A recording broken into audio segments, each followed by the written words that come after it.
cierto? El proceso de la biosíntesis. Entonces vamos a hacer un pequeño repaso de la biosíntesis y vamos a continuar con las patologías asociadas a todo el proceso. Entonces, en el caso de la biosíntesis, habíamos mencionado que el grupo M, que es el producto final de la síntesis de las porfirinas, va a iniciarse su síntesis con dos precursores importantes, el succinil-CoA y la glicina, ¿no es cierto? Entonces, eso sí tienen que recordarlo porque puede que entre al examen. Entonces, ¿cuáles son los precursores de las porfirinas?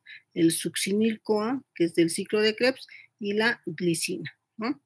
Sabemos que estos dos componentes van a unirse y van a formar el ácido aminolebulínico o aminolebulinato, y la enzima reguladora del proceso hemos dicho que es la ala-sintasa. Entonces eso también tienen que saberlo. La ala-sintasa es la enzima reguladora del proceso, porque esta enzima, como vamos a ver más adelante, vamos a recordar, es la que regula el proceso de síntesis y es regulado a su vez por varios factores que los vamos a recordar. Esta ácido aminolebulinato va a... Ahora sí, se están uniendo ya. Esta ácido aminolebulinato va a pasar por una ala deshidratasa y va a convertirse en porfobilinógeno. Y hemos dicho que en este caso esta enzima podría ser inhibida por el plomo, ¿no es cierto? Sobre todo por procesos de intoxicación por el plomo, y eso puede causar también un acúmulo de este ácido aminolebulínico, ¿no? Que es raro, pero que puede existir. Luego el porfobilinógeno, hemos dicho que se convierte en hidroximetilbilano, y la enzima encargada del proceso de esta síntesis es la uroporfirinógeno 1 sintasa, pero también actualmente se la denomina hidroximetilbilano sintasa, ¿ya? Ese es el otro nombre de esta enzima, ¿no? De la uroporfirinógeno 1 sintasa. Luego el hidroximetilbilano, que ya es una molécula ya asociada de varios pirroles, esta va a formar ya una porfirina ya unida, ¿no es cierto? Un tetrapirrol, formando el uroporfirinógeno tipo 3, gracias a la uroporfirinógeno sintasa.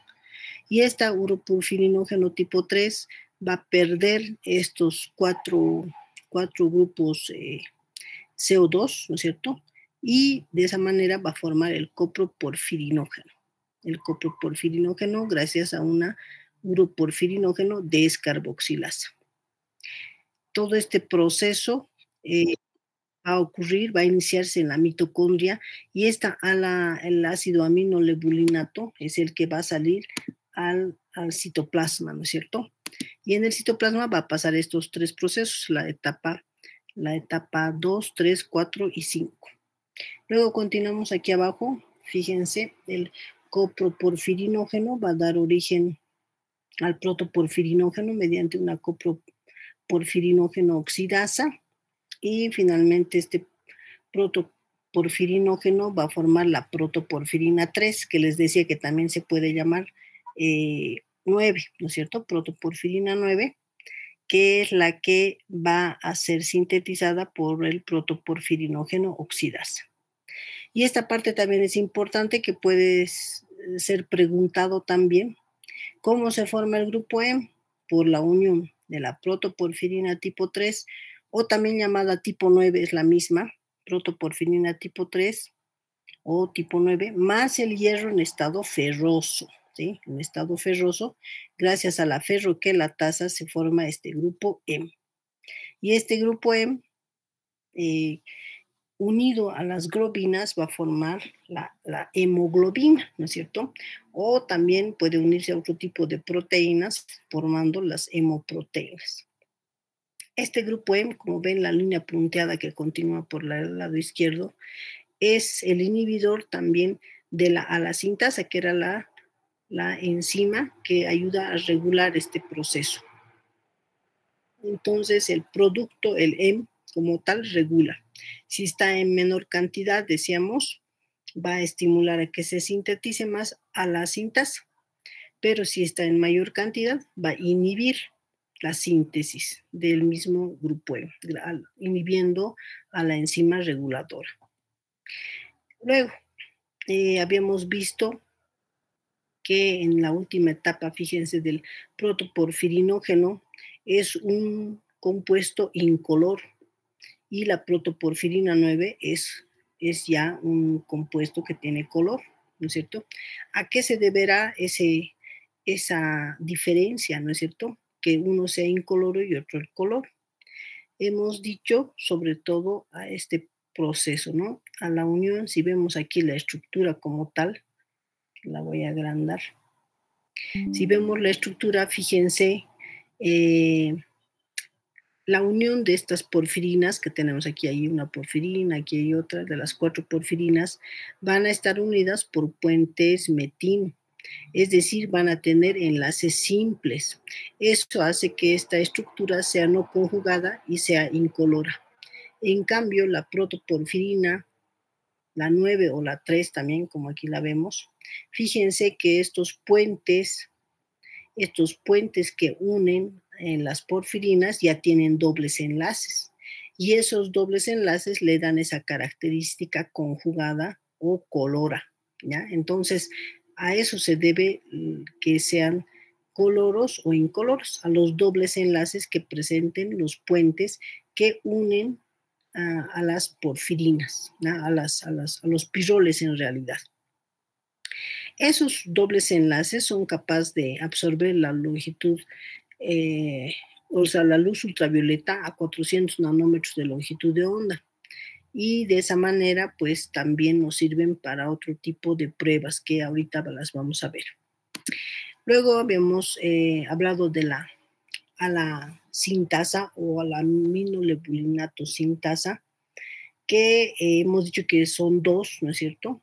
Si recuerdan, son dos enzimas, la tipo 1 que está en todas las células y la tipo 2 que solamente se encuentra en los precursores eritroides.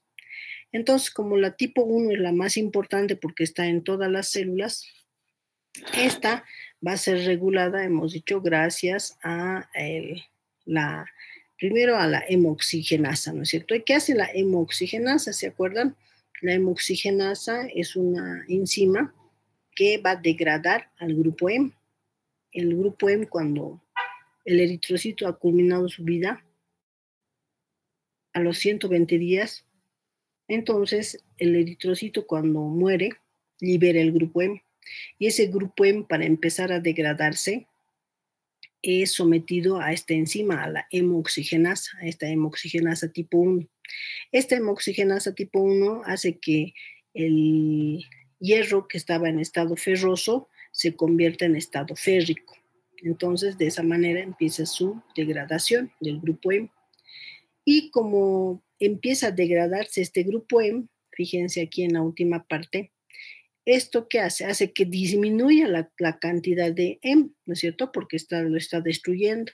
Entonces, eso va a ayudar a que aumente esta cantidad o se active a la sintasa y que promueva mayor síntesis del grupo M, que se active la síntesis de las porfirinas, ¿no es cierto? Además, como dice aquí, es altamente inducible, puede ser inducible a la sintasa por el estrés oxidativo, por el ejercicio físico, el ayuno, incluso que vamos a ver más adelante, es el que va a promover este proceso de la síntesis a la sintasa, ¿no es cierto? Incluso la hipoxia también y la fiebre también va a inducir a la síntesis de la aminolebulinato sintasa. El grupo M como tal, ya hemos dicho, es el producto final y ese es el que va a regular. Pero esa regulación que decíamos que cuando hay mucho M se inhibe y cuando hay poco M se estimula, esto no es así tan fácil, ¿no es cierto? Más que todo, el grupo M tiene una regulación transcripcional y traduccional, ¿no es cierto? Transcripcional es decir que interviene en el proceso en que el DNA se convierte en RNA mensajero, y traduccional en que ese RNA mensajero se convierte o sintetiza a la sintasa, en este caso esta proteína de actividad catalítica.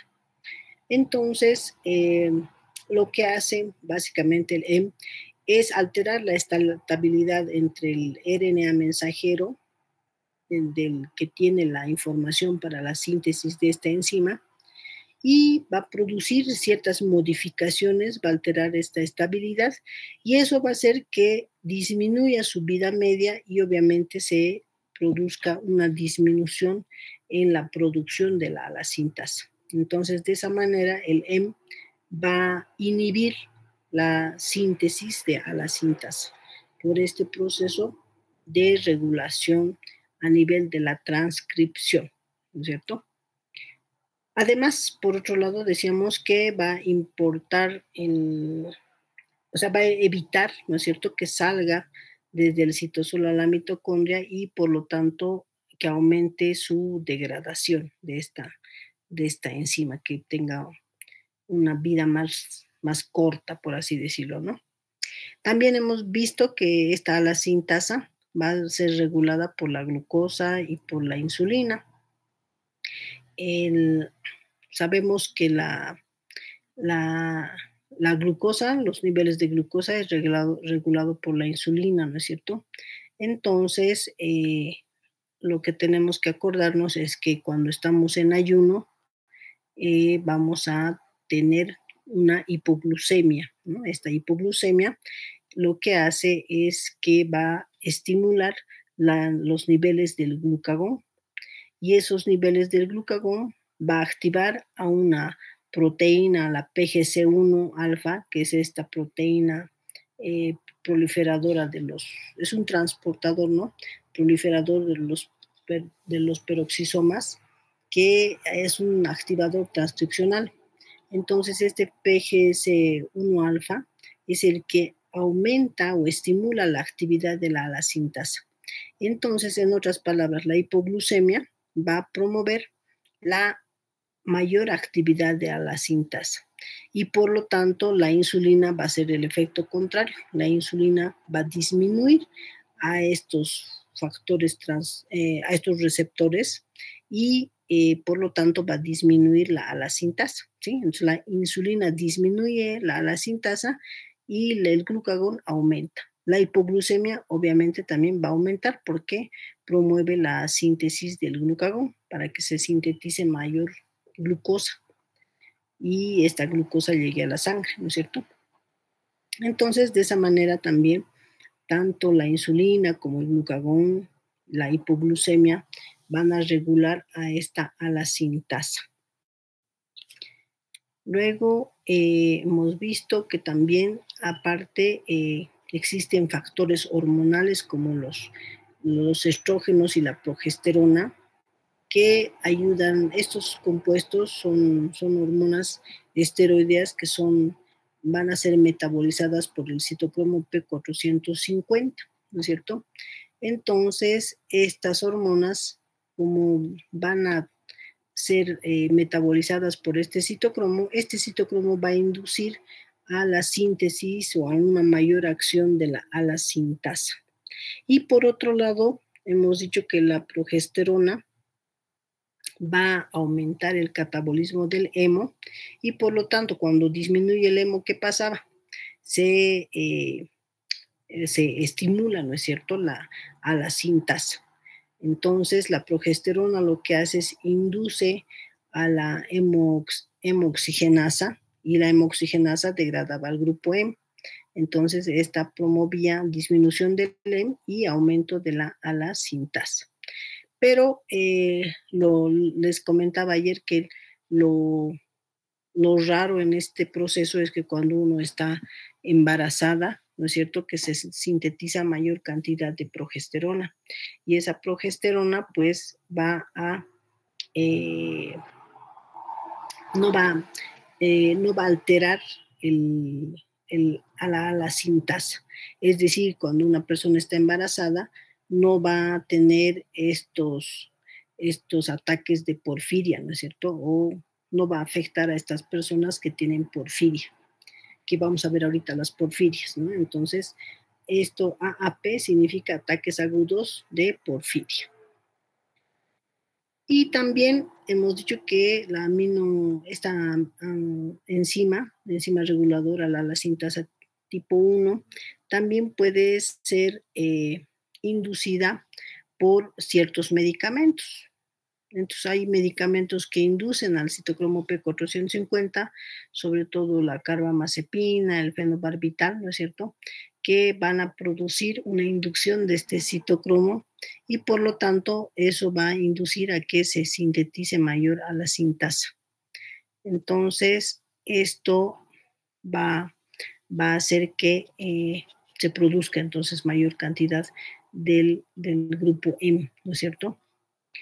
Eso es lo que va a provocar. Entonces, estos medicamentos incluso pueden provocar, desencadenar una porfiria medicamentosa, ¿no? Que ahorita lo vamos a ver. Y finalmente habíamos hablado del alcohol. El alcohol que puede inducir también a la sintasa y también puede inducir algunos de los citocromos de la familia de los P450. También el cigarrillo, como tiene muchos químicos en los cigarrillos, entonces también pueden inducir igual al citocromo P450 y obviamente a la sintasa. Entonces, en resumen, tanto el alcohol como el tabaco inducen la síntesis de porfirinas, inducen a la enzima y esta enzima va a activar ese proceso de síntesis. Y habíamos terminado en este cuadro que es el resumen de todo, ¿no es cierto? Donde aquí está la sintasa, que es la que va a promover la síntesis del ácido aminolebulínico o aminolebulinato, y esta es la que va a regular el proceso, ¿no? Se va a inhibir por el producto, que es el grupo M, y se va a estimular por la hemooxigenasa, ¿no es cierto? Hemos dicho esta que hace, degrada al grupo M, lo degrada a bilirrubina, ¿no es cierto? Y esa degradación hace que disminuya y por lo tanto eso promueve un aumento de la sintasa. El ayuno, hemos dicho, provoca hipoglucemia y la hipoglucemia estimula a la sintasa. En cambio, la hiperglucemia promueve la síntesis de insulina y la insulina, que hace, inhibe a la sintasa. Y aquí tenemos el ayuno, medicamentos, la fiebre, la hipoxia, va a promover un aumento de la hemoxigenasa y esta, a su vez, un aumento de la sintasa. Entonces, en este cuadrito está el resumen de cómo se regula a la sintasa. Este cuadrito es interesante. Ahora vamos a entrar a las porfirinas y sus propiedades, ¿no es cierto? Como ya hemos adelantado un poquito, las propiedades de las porfirinas es que hemos dicho tienen estos dobles enlaces, ¿se acuerdan? Estos dobles enlaces que hemos dicho que le dan el color, ¿no es cierto? El color a estas porfirinas, ¿sí? Que se diferencian de los que no tienen color, los incoloros que tienen enlaces simples nada más. Además, estos dobles enlaces ayudan a que puedan absorber la luz UV, ¿no es cierto? Y que también puedan tener fluorescencia. Más o menos, fíjense aquí en esta curva, a los 400 nanómetros tienden a absorber la luz, ¿sí? La luz, la radiación UV. Y de esa manera, entonces, también pueden ser detectados mediante el espectrofotómetro. Entonces, de esa manera podemos identificarlos en el laboratorio también, ¿no? A 400 nanómetros tendríamos que calibrar nuestros espectrofotómetros. Estas también, cuando hemos dicho que una de las aplicaciones es en medicina forense, donde estas porfirinas pueden estar disueltas en ácidos, ¿no es cierto?, en ácidos minerales fuertes o en solventes orgánicos, y cuando hacemos esas soluciones iluminamos con la luz ultravioleta y van a emitir una fluorescencia roja que nos va a ayudar a detectar las porfirinas. Y eso decíamos en medicina forense cuando ocurre un crimen, digamos, cuando uno lava, por ejemplo, el lugar donde había sangre, digamos, para hacerlo desaparecer a simple vista, se utilizan este tipo de pruebas para poder visualizar las porfirinas, que son difíciles de poder quitar, ¿no es cierto?, en una mancha. Además, también se han encontrado nuevas propiedades de las porfirinas. Entre esas porfirinas se ha visto que tienen propiedades fotodinámicas, ¿sí? Y esto se está estudiando como tratamiento de algunos tipos de cáncer, ¿no? Es la fototerapia en el cáncer. Así como hay quimioterapia, radioterapia, también se está estudiando las porfirinas capaces de contrarrestar el cáncer. Pero ¿cómo funciona esto? Lo que hacen las porfirinas es fotosensibilizar a las células, ¿no es cierto?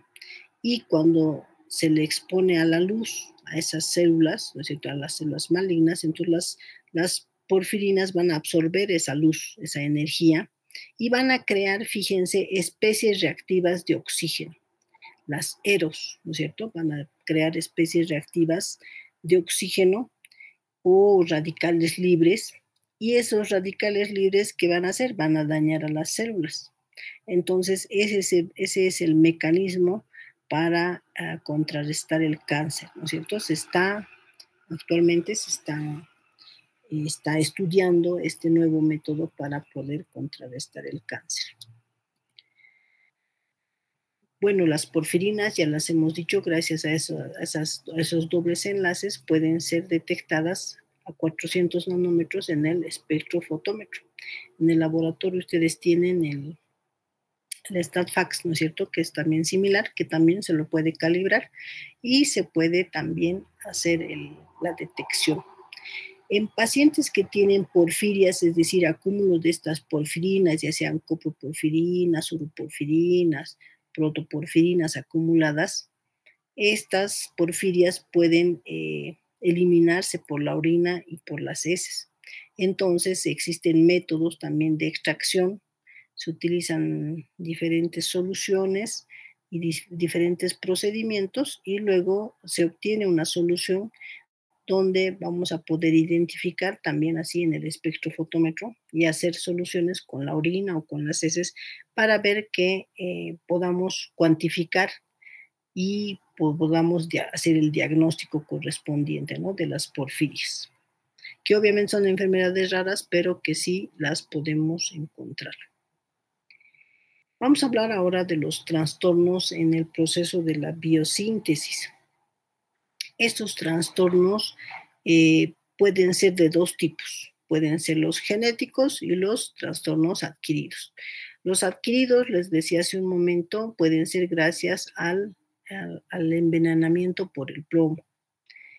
El plomo entonces va a inactivar a dos enzimas importantes, a la ferroquelatasa, que era la enzima del último paso, ¿se acuerdan? La que unía a la protoporfirina 3 más el hierro en estado ferroso para formar el hemo.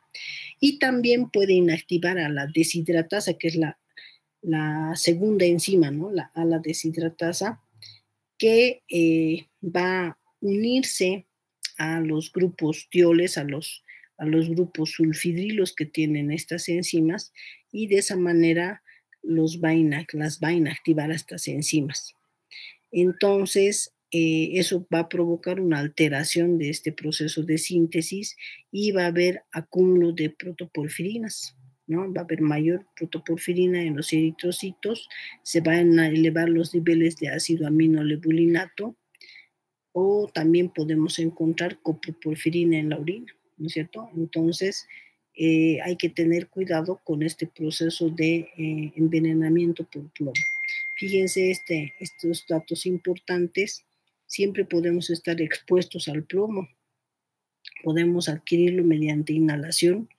Cuando estamos inhalando el aire, ¿no?, que está cercano a las fábricas, o también si tenemos un contacto con productos que tienen plomo, ¿no es cierto? Por ejemplo, esmaltes, cerámicos, algunos cosméticos o medicamentos incluso que tienen plomo. Entonces el plomo nos va a hacer daño. De igual forma, si los consumimos, ya sea en agua o en alimentos contaminados por plomo, sobre todo el pescado, ¿no? Por eso las aguas tienen que ser siempre saneadas y limpias, y al menos las aguas que están cercanas a las minas también tienen esa probabilidad de estar contaminadas, ¿no? Con plomo. O ingerir partículas de los suelos que estén contaminados, ¿no es cierto?, con estas pinturas de plomo. Eso es sobre todo causa mucho peligro para los niños que siempre consumen o se les cae algo y vuelven a meterse a la boca, ¿no? Entonces es importante tomar en cuenta esta intoxicación por plomo, ¿sí? Entonces a prevenir esa parte que a veces nos olvidamos, pero que también es importante. Y hemos dicho que hay dos tipos de trastornos, ¿no? Los trastornos adquiridos y los trastornos genéticos. Los trastornos adquiridos, ya hemos dicho, es el plomo.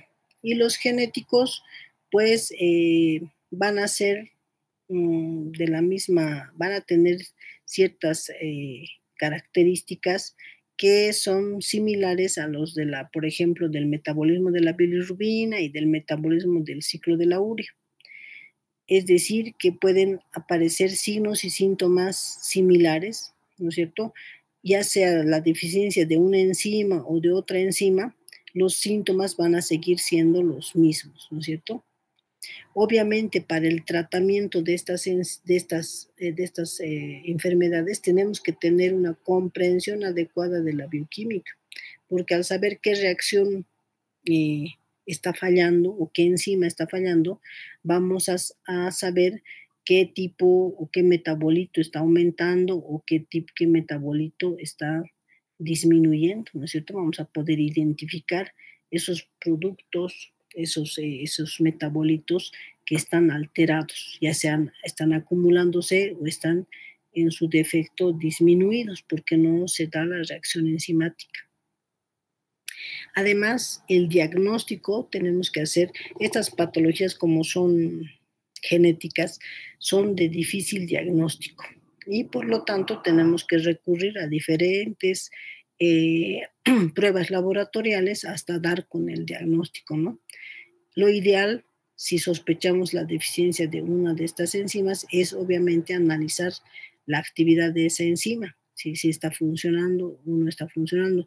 Obviamente, aparte de determinar las concentraciones de porfirinas en la orina o en las heces, también tenemos que detectar la enzima específica que está produciendo, que está fallando, ¿no? Que está fallando.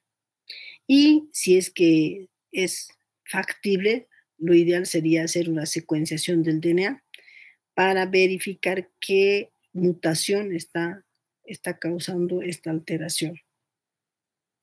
En otros países, pues, directamente hacen la secuenciación y comparan, ¿no?, una muestra sana con una muestra que es patológica o que tiene la porfiria en este caso. Entonces ven qué tipo de mutación, qué genes existen y si es que existe una alteración de la enzima, o a veces la enzima está bien, pero hay un defecto en el transporte, en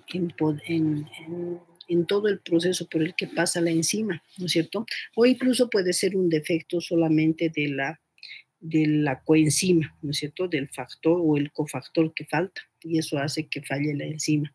Entonces, todo ese proceso se tiene que detectar y lo ideal sería hacer esta secuenciación, pero son métodos súper caros, ¿no es cierto?, que sería ideal tenerlos. Bueno, y aquí podemos observar, fíjense, las mutaciones que afectan a estas enfermedades pueden afectar a varios genes, pueden causar esta alteración de las enzimas que van a intervenir, van a van a promover en el proceso de la síntesis del grupo M. Podemos encontrar acúmulos de los compuestos intermediarios del ácido aminolebulínico, del porfobirinógeno, ¿no es cierto?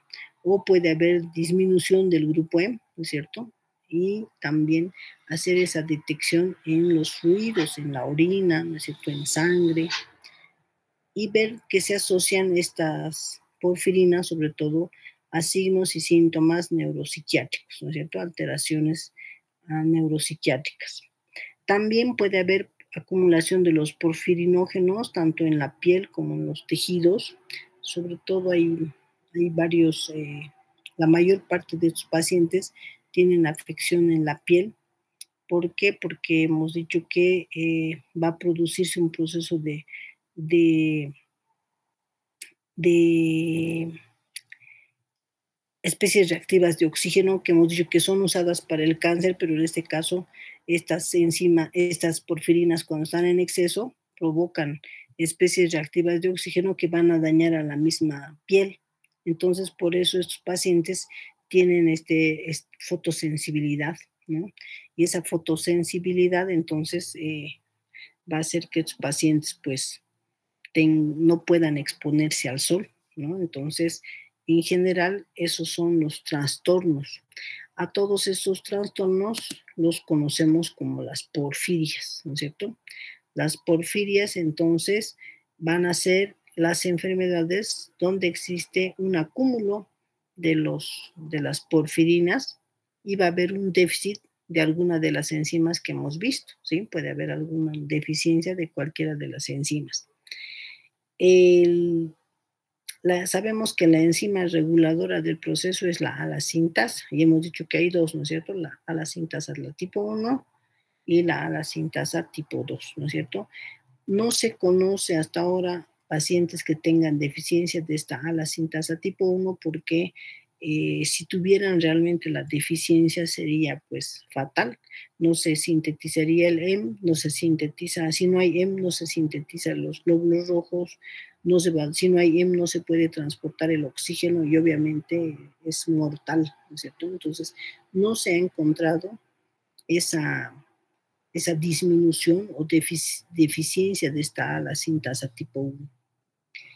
Pero lo que sí se ha encontrado es personas que tienen una actividad disminuida de la alacintasa tipo 2. Esas personas generalmente tienen anemia, pero no tienen la porfiria como tal, ¿no? O sea, no se asocia a la porfiria. Entonces, la porfiria como tal está dada por deficiencia de cualquiera de las enzimas que hemos visto, ¿sí? Y estas enzimas, entonces, la más rara es la deficiencia de la ala-deshidratasa, que es la segunda enzima, que es raro, ¿no es cierto? Pero ahorita vamos a ver las porfirias. Entonces, tenemos la porfiria eritropoyética congénita.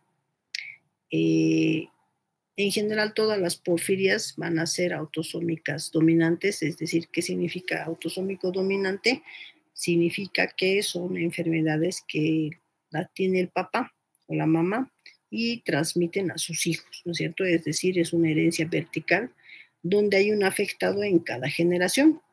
Si hay un niño, en este caso no afectado, el papá o la mamá también va a estar afectada, ¿no? Entonces es la característica de la porfiria eritropoyética congénita, ¿no? Además, esta incluso a veces puede heredarse en modo recesivo, ¿sí? O puede haber una alteración en el proceso de la penetrancia, es decir, que sea dominante, pero que no tenga mucha penetrancia, es decir, que a pesar de ser dominante, no se exprese en el paciente, ¿no? A pesar de tener el gen dominante. La enzima que está defectuosa en este tipo de porfiria es la uroporfirinógeno 3 sintasa, que esta es la que decíamos es la también llamada la sintasa también. Ahorita, mira, se me ha ido el nombre, la hidroximetilbilano, ¿no? La hidroximetilbilano sintasa, esa es la enzima también que se llama o también llamada uroporfirinógeno 3 sintasa.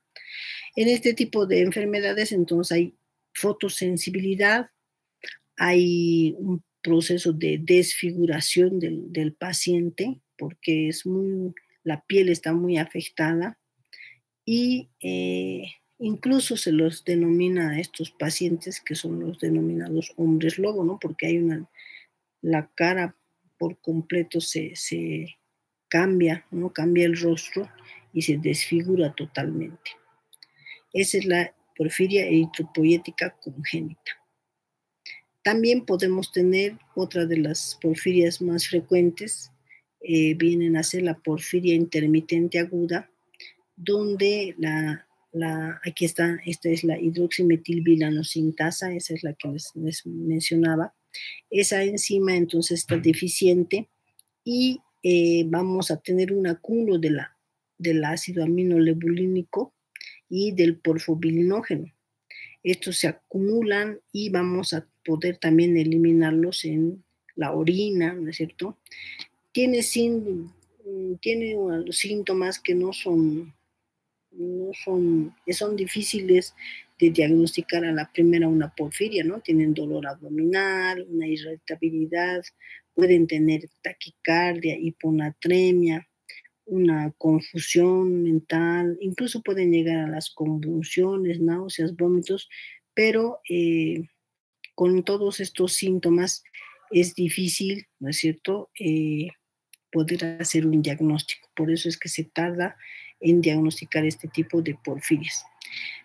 Al ser intermitente, estas porfirias, pues, como su nombre lo dice,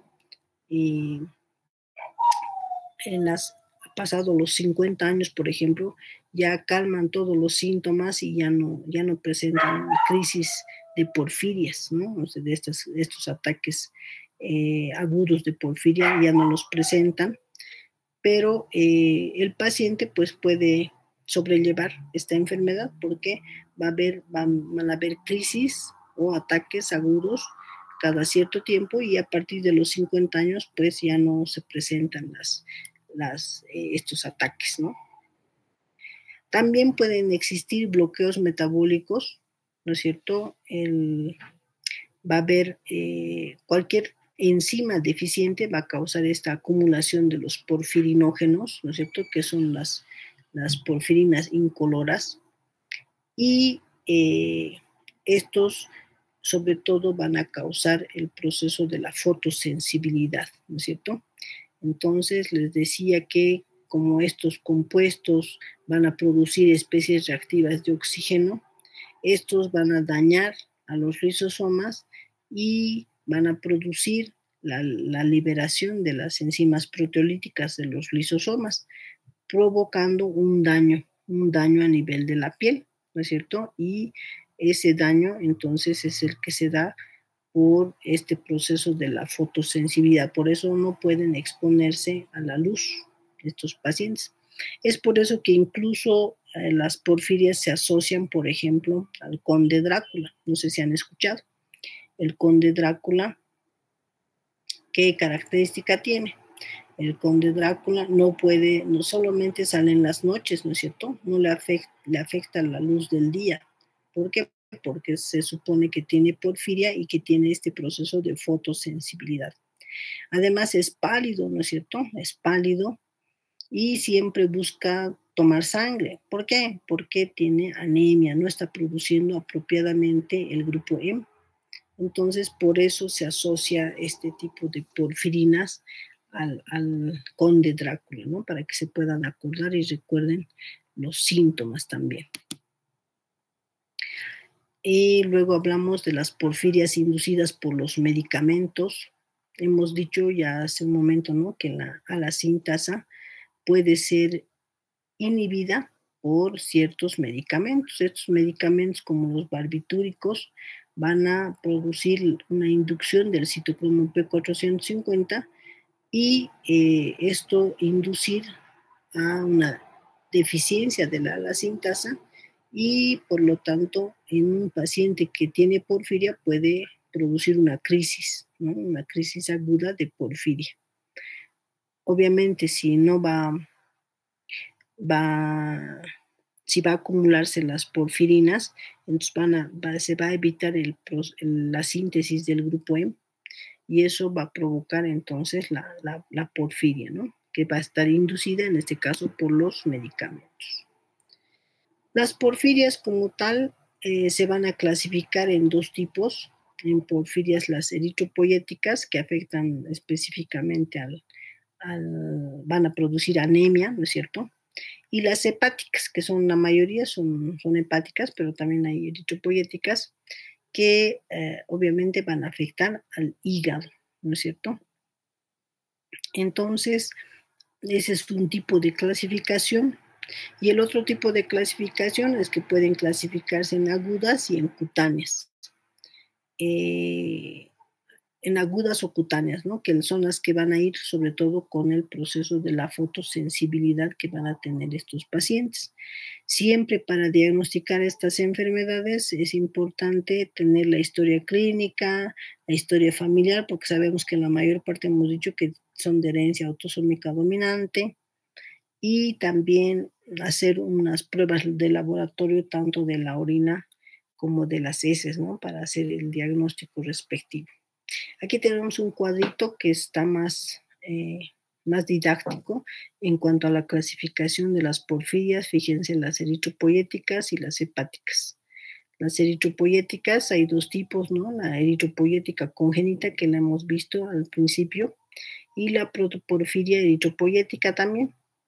Dentro de las agudas, fíjense que hay varias, las plumboporfirias, la porfiria aguda intermitente, que la hemos hablado también, la coproporfirina hereditaria, la porfiria variegata, y dentro de las crónicas están la cutánea tardía y la hepatoeritropoyética. Aquí tenemos, este es el cuadro del libro, en Harper también lo tienen ahí en detalle. Fíjense, la sintasa tipo 2 es la que es más frecuente. Hemos dicho que la 1 es difícil de encontrar, no se ha encontrado, sería mortal. Pero la 2, sobre todo, es una de las que también sale de la herencia autosómica dominante, está más que todo ligada al cromosoma X, va a causar anemia, y obviamente el recuento de la serie roja disminuida, ¿no? La deshidratasa, obviamente va a haber una deficiencia de esta enzima, y sus síntomas, fíjense, son dolor abdominal, síntomas neuropsiquiátricos, que no son síntomas clásicos, que es más difícil el diagnóstico. En el laboratorio vamos a poder encontrar aumento del ácido aminolebulínico y de la coproporfirina 3. El uroporfirinógeno 1 sintasa, esta va a causar la porfiria intermitente. A esta también la llamábamos ese nombrecito se me va, pero es aquí está, no les voy a fallar, aquí está pues, el hidroximetilbilano. El hidroximetilbilano es el que va a hacer esta uroporfirinógeno tipo 1 sintasa, y esta es la que va a causar la porfiria intermitente, va a causar este dolor abdominal, síntomas neuropsiquiátricos, y obviamente aumento del ácido aminolebulínico. También vamos a encontrar en la orina el porfobilinógeno, ¿no? Porfobilinógenos que van a estar presentes. Como ustedes pueden apreciar, en estos dos tipos de porfirias tienen síntomas similares, como decíamos a un principio, ¿no? Los trastornos del EM van a tener síntomas similares que no nos ayudan a diferenciar cuál es la enzima deficiente. Luego tenemos la uroporfirinógeno tipo 3 sintasa, que va a causar sobre todo un trastorno eritropoyético congénito, ¿no es cierto? Va a estar dado por la fotosensibilidad. Esta es la que nos daba el hombre lobo, ¿no es cierto?, que decíamos. Y aumenta en orina la uroporfirina tipo 1, tanto en orina como en heces. Finalmente, el uroporfirinógeno descarboxilasa, que es la quinta reacción, que va a causar esta porfiria cutánea tardía, que sobre todo va a ser a nivel hepático, va a afectar a nivel hepático, va a causar fotosensibilidad y detección en orina vamos a hacer de la uroporfirina tipo 1. La deficiencia del coproporfirinógeno oxidasa, que va a causar también una coproporfiria hereditaria, va a tener en este caso los 3 síntomas, ¿no? Fotosensibilidad, dolor abdominal y síntomas neuropsiquiátricos. También en orina y en heces vamos a detectar aumento de la ácido aminolebulinato, el porfobilinógeno y la coproporfirina. El protoporfirinógeno oxidasa, cuando está deficiente, va a causar esta porfiria variegata, que va a causar los mismos síntomas, los 3 síntomas más recurrentes, y aumento también en orina del misma, ¿no? De la ALA, del ácido aminolebulínico, el porfobilinógeno, coproporfirina tipo 3. Fíjense que si tenemos en orina estas porfirinas, no podemos identificar como tal, van a ver los mismos síntomas. Sí o sí tenemos que hacer un examen laboratorial que determine la enzima afectada, ¿no? Porque la mayoría de las porfirias van a tener estos síntomas, ¿no?